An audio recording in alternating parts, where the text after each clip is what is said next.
Ahoy, mateys! Welcome to Module 1, Unit 2, FamilySearch homepage. First, we're going to scroll down and see the different options we have. So on the right, there's this recommended task window that will show you some of the things that you can do right away. Like, this is a good place if you're not sure where to start. Just come to this window and it will give you some hints on where to start. Now over here you're going to see a window. It says your relative is mentioned in obituary. And so these are another way to get you on a starting point when you come to FamilySearch. You can view that obituary, you can click next, and it will give you another task that you can do.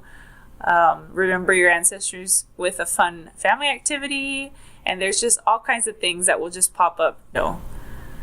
Down below, you're going to see a history of what others have been working on your family tree regarding pictures. So any pictures that are tagged, like this is a picture I have never seen of an ancestor, and those will pop in here. It'll tell you how long ago and who added those pictures.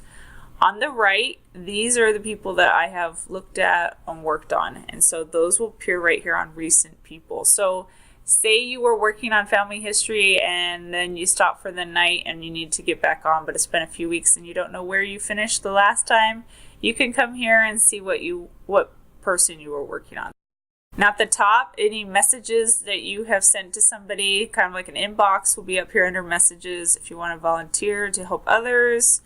Get help, there's a drop down here of other learning center things you can use, research wiki, and other options you could do. So this is kind of all your help Q&A will be right in Get Help. And then here is where all your settings are. So if you need to change your address or your information, it's going to be here. Your source box is where all your attached records will be, and then if you need to sign out. And that's it for Unit 2, FamilySearch's homepage. Now for homework, I want you to come onto the home page, look at some obituaries, see what tasks it's inviting you to look at, and then post how your homework went on our Facebook group. Let us know what you did, what you checked out, any questions you have, go ahead and post there.